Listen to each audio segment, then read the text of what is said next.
नमस्कार दोस्तों।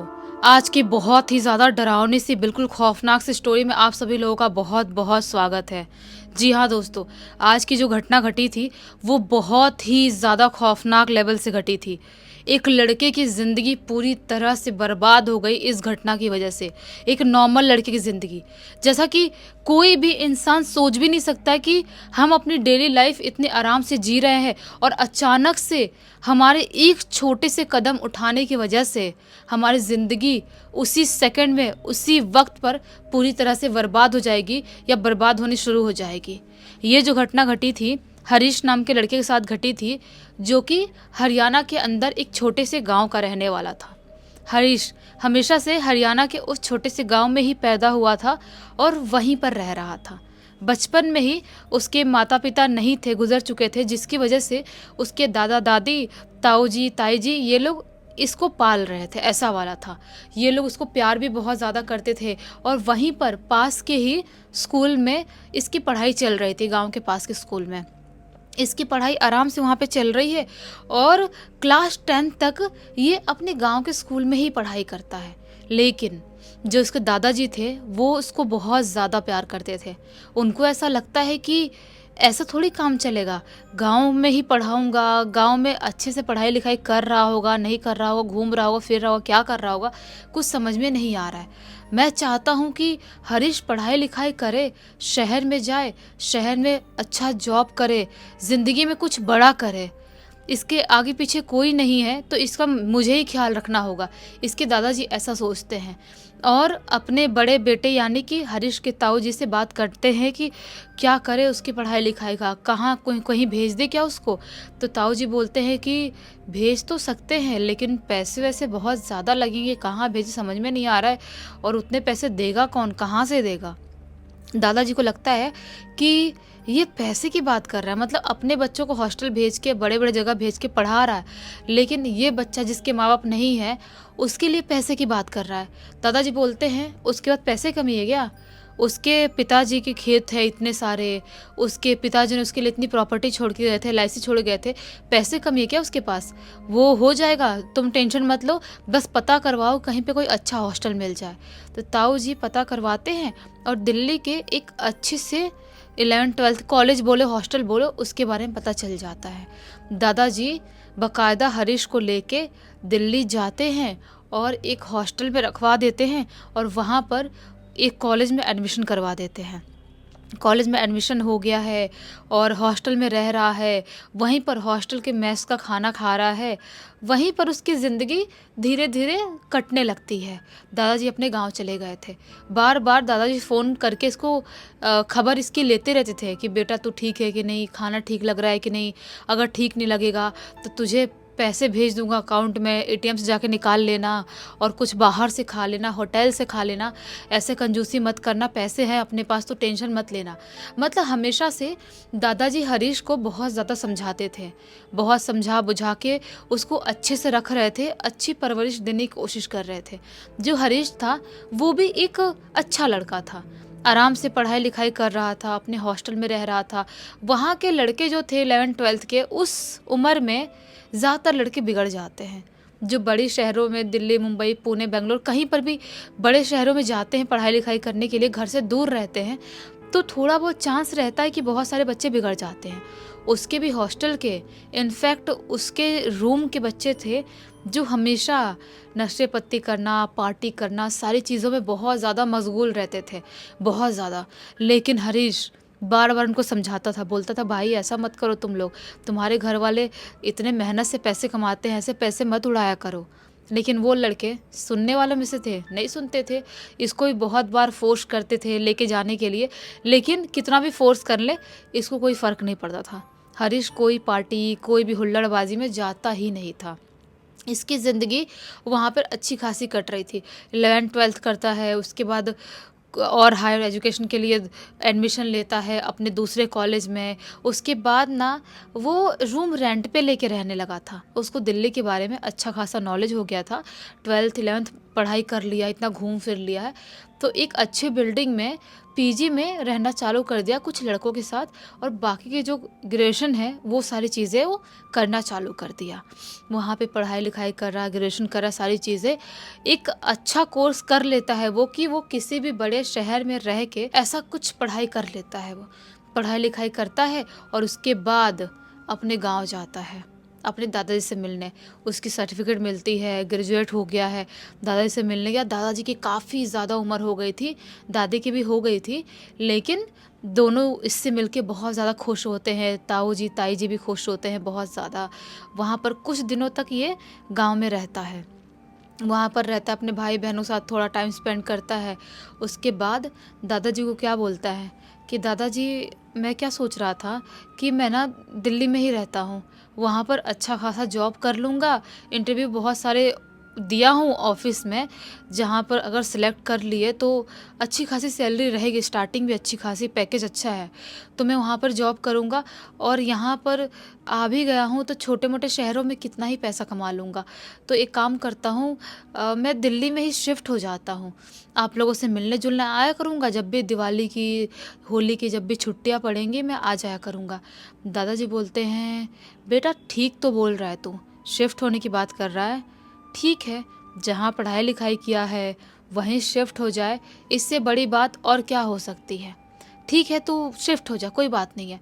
ये बोलता है कि मैं एक अच्छा सा फ्लैट रेंट पे ले लेता हूँ और वहाँ पर रहना चालू कर दूँगा, क्योंकि पीजी में अब कितना दिन ही रहूँगा, जमता नहीं है, लड़के लोग ढंग से रहते नहीं हैं। दादाजी बोलते हैं, क्यों तू रेंट पर फ्लैट लेगा और पीजी में क्यों रहेगा तू? तो बोलता है हरीश की, तो दादाजी क्या कर सकता हूँ मैं, पीजी में तो रहना ही पड़ेगा ना, या तो ऐसे फ्लैट तो रेंट पे करना ही पड़ेगा। दादाजी बोलते हैं कि तुझे क्या लगता है मैं ज़िंदा नहीं हूँ?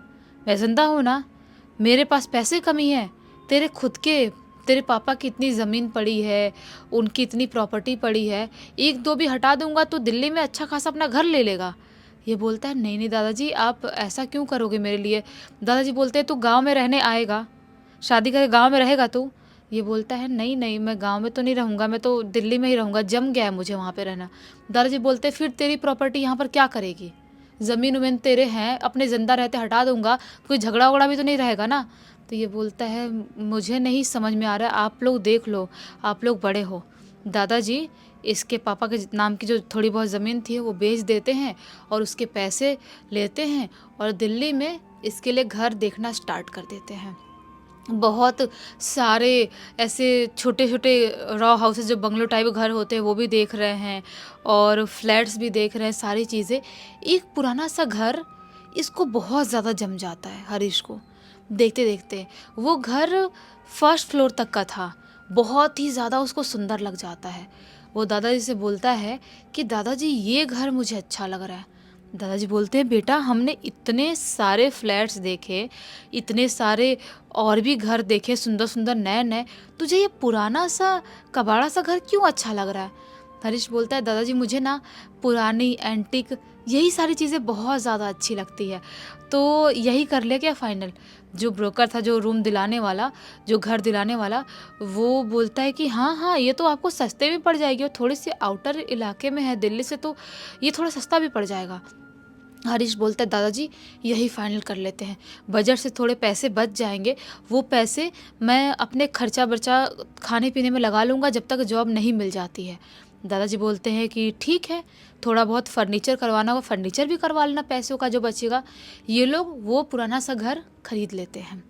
दादाजी कुछ दिन तक वहाँ पर थे, सामान वामान इसका मंगवाते हैं बाहर से, थोड़ा बहुत फर्नीचर का काम वाम चालू करवा देते हैं। ये ना उस पुराने से घर में हर चीज़ चाह रहा था कि मैं एंटिक ही लगाऊं, एंटिक यूज़ करूं, जो पुराने ज़माने की एंटिक पीस, एंटिक चीज़ें होती है, शो पीस होती है, जो बहुत सालों से कहीं पड़ी हो, वैसी चीज़ें मुझे यूज़ करना है। कहीं से भी पत्थर उत्थर टाइप की चीज़ें हैं, उसको पेंट करके कहीं पर सजावट जैसा रख दे रहा है। कोई भी टूटी फूटी से बेंच या कुर्सी है कहीं पर, उसको वो अलग तरह से डिज़ाइन करके चिपका के रख रहा है और बाकी फर्नीचर थोड़ा बहुत करवा लेता है। वो अपने उस घर में बहुत ही हंसी खुशी रहने लगता है। उसने बहुत सारी चीज़ें, ऐसी वेस्ट वाली चीज़ें अपने घर में यूज़ किया था, जो लोग फेंक देते हैं, ऐसे ही एम ही फेंक देते हैं। है, वैसी चीज़ें यूज़ किया था, उसको बहुत अच्छा लगता था। एक दिन ये उसको जॉब लग गई थी, वहाँ पे रहते-रहते कुछ महीने हो गए थे। ऐसे ही अपने ऑफ़िस से आ रहा था। ऑफ़िस से आते-आते उसे रास्ते में एक कबाड़ी वाली दुकान दिखाई देती है, जहाँ पे कबाड़ी चीज़ें नहीं पड़ी रहती है, कबाड़ी लेके जाते हैं तो वहाँ पे रखते हैं, वैसे टाइप की पुरानी सी दुकान दिखाई देती है। वो सोचता है कि मुझे यहाँ पर कुछ ना कुछ तो एंटीक मिल सकता है, यहाँ पर लोग इतना सारा कबाड़ा फेंकते हैं, यहाँ पर इकट्ठा होता है, यहाँ पर आता है, तो यहाँ से कुछ ना कुछ तो मुझे मिल जाएगा। वो उस दुकान के अंदर जाता है और देखने लगता है कि क्या-क्या चीज़ें यहाँ पर एंटीक पुरानी पड़ी हुई है, बहुत ध्यान से देख रहा है। देखते-देखते उसको ना एक इतनी बड़ी संदूक दिखाई देती है, एकदम ही पुराने ज़माने की वुडन संदूक, जो बोलते हैं ना कि लकड़ी से बनी हुई हो लेकिन बहुत पुराने ज़माने की, उस पे बहुत सारे वो स्क्रैच, उसकी बहुत सारी चीज़ें मिट गई है, उसका पेंट मिट गया है, ऐसे टाइप की संदूक उसको इतनी छोटी-सी दिखाई देती है। वो उसको देखता है और उसको बहुत अच्छा लगता है। सोचता है वाओ यार! ये कितना एंटिक है, मतलब कितना अच्छा दिखाई दे रहा है। वो कबाड़ी वाले भैया से बोलता है कि भैया ये कितने में दोगे आप? कबाड़ी वाले भैया बोलते हैं कि ये क्या है? ये तो ऐसे ही गर्दा है, ऐसी फालतू की चीज़ें पड़ी हुई है, उसका क्या है, 2-4 रुपए मिल जाए तो मिल जाए, बड़ी बात है। ये बोलता है कि मतलब ये इतने सस्ते में आप मुझे दे दोगे? कबाड़ी वाला बोलता है क्या सस्ते में? एक काम करो आप ऐसे ही ले जाओ। ये क्या है, ऐसी पड़ी हुई है, जब से आई है तब से ना उसको कोई ले जाता है, ना उसको देखता है, मनुष्य ऐसी पड़ी हुई है। और भी चीज़ें लोग लेके जाते हैं, इसको तो ना मैं कहीं हटा पा रहा हूँ, पता नहीं क्या मनुष्यत लग गई है कि मैं यहाँ से बाहर भी नहीं फेंक पा रहा हूँ, फालतू एक जगह पड़ी हुई है। तो बोलता है हरीश कि तो क्या मैं इसे ले जाऊँ? कबाड़ी वाले भैया बोलते हैं हाँ ले जाओ भैया, ले जाओ, क्या करना है आप ले जाओ। और भी कुछ चाहिए तो और भी ले लो, 10-20 रुपए तक ज़्यादा से ज़्यादा लगेगा, 2-4 रुपए से स्टार्टिंग है चीज़ें, ले जाओ आपको जो ले जाना है। ये बोलता है नहीं नहीं, मुझे यही अच्छा लगा है, मैं ये लेके जाता हूँ। एकदम खुश होके वो छोटा सा संदूक उठाता है और वहाँ से अपने घर की तरफ निकल जाता है। अपने घर पे आता है, घर पे आके मुँह हाथ धोता है। उसको अपने डाइनिंग टेबल पे संदूक को रख दिया था। मुँह हाथ धोता है, कुछ खाना बनाता है, हल्का-सा खिचड़ी बना लेता है। सोचता है कि आज मूड नहीं है ज़्यादा कुछ भारी खाने का और ना ही मँगाने का, बाहर से खाने का मूड है, तो हल्का-सा खिचड़ी चढ़ा देता हूँ। ये खिचड़ी बना लिया और उसके बाद टीवी देखते-देखते सोफ़ा पे बैठ के खिचड़ी खाता है और सोचता है कि यार थोड़ी-थोड़ी नींद आ रही है। लेकिन मैंने वो संदूक खोल के नहीं देखा। संदूक में कुछ हो भी तो सकता है ना, भले ऊपर से एंटीक पीस दिखाई दे रहा है लेकिन अंदर कुछ निकल गया, कुछ पता चले उससे भी ज़्यादा सुंदर हो तो कितना मज़ा आएगा। वो अपना टीवी देख रहा था, सोफ़ा से उठता है और डाइनिंग टेबल की तरफ बढ़ चलता है। वहाँ पे जाता है और वहीं पर डाइनिंग टेबल की कुर्सी पे बैठता है और बैठ के वो संदूक खोलता है। जैसे ही संदूक खोलता है ना, बहुत सारी धूल मिट्टी ऐसे उड़ती है उसके अंदर से, अजीब सी इसको छींक और खांसी आने लगती है। बोलता है यार इतनी धूल मिट्टी इसके अंदर कैसे जम गई और अजीब सी हवा में कैसे उड़ रही है धूल मिट्टी। वो पूरा ऐसे ऐसे साफ करता है एक कपड़ा लाके और उस संदूक के अंदर क्या पाता है कि उस संदूक के अंदर कुछ भी नहीं है, सिर्फ एक कागज का इतना बड़ा टुकड़ा पड़ा हुआ है जो मोड़ के रखा गया है। सोचता है ये किसी ने लव लेटर लिख के तो किसी के लिए नहीं रखा है। पढ़ता हूँ भला पुराने ज़माने का दिखाई दे रहा है, तो पुराने ज़माने में किसी प्रेमी ने अपने प्रेमिका ने के लिए या तो प्रेमिका ने प्रेमी के लिए लिखा होगा और इसी में होगा। पढ़ के देखता हूँ, मज़े में बैठ के पढ़ के देखूँगा। वो जो चिट्ठी टाइप, जो कागज़ टाइप था, उसको उठाता है हाथ में और सोफ़ा पे जाके बैठ जाता है और उसको खोलता है। जैसे ही आधा वो कागज़ खोला ही था ना, उसके ऊपर लिखा हुआ था, अगर तुम मुझे पढ़ोगे तो मैं वापस आ जाऊंगा। ये सोचता है ये क्या है, अगर मैं इसको पढ़ूंगा चिट्ठी को, वो वापस आ जाएगा। कौन वापस आ जाएगा, इसको ऐसा लगता है। वो चिट्ठी खोल देता है। चिट्ठी खोलता है तो क्या पाता है कि चिट्ठी में कुछ लिखा ही नहीं है अंदर। उसमें कुछ लाल लाल सा लगा हुआ, जैसा कि पुराने टाइम में कहीं खून उन टपक गया हो, लग गया हो, वैसा कुछ लगा हुआ है। लेकिन चिट्ठी के अंदर कुछ लिखा नहीं है। उसके ऊपर ही बस लिखा था कि तुम मुझे अगर पढ़ोगे तो मैं वापस आ जाऊंगा। उसको आती है बहुत जोर से हंसी। सोचता है ये कौन है भाई, जो उस ज़माने में इतने पुराने संदूक में रख के प्रैंक कर रहा है। उस ज़माने में प्रैंक का तो पी भी नहीं होता था। तो उस ज़माने में किसने लिख दिया ऐसी-ऐसी चीज़ें? वो ज़ोर-ज़ोर से हँसता है और चिट्ठी को वैसे ही साइड में उस संदूक के अंदर रख देता है और रख के अपना सोने के लिए बेडरूम में चले जाता है। जैसे ही बेडरूम में जाता है और अपनी नाइट बल्ब चालू करता है और बेड पे अपना लेट के सोने की कोशिश करता है, लेकिन जैसे भी आंख बंद किया ही था उसे ज़ोर ज़ोर से बहुत ज़ोर से छींक आने लगती है, खांसी आने लगती है, जैसा उसके मुंह में नाक में बहुत सारा धूल मिट्टी आ रहा हो।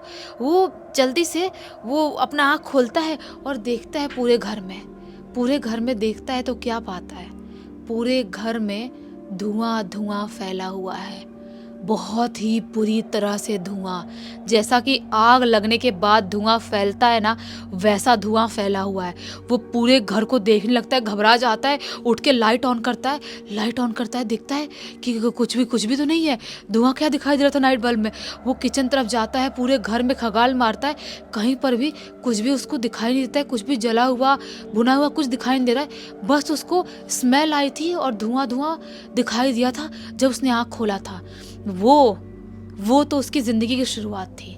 उसके बाद से दूसरे दिन रात में जब वो सोने के लिए जाता है, ये चिट्ठी खोलने के दूसरे दिन बाद की रात की बात है, वो सोने के लिए जाता है और सोए हुए 2 मिनट हुए ही होंगे, अचानक से किसी के ज़ोर से सांस लेने से उसकी आँख खुलती है और जैसे उसकी आँख खुलती है वो अपने जस्ट सामने एक अजीब सा शैडो टाइप का कोई इंसान देखता है, 3D शैडो टाइप का इंसान जो उसकी तरफ ही घूर घूर के देख रहा है, लेकिन वो शैडो टाइप है।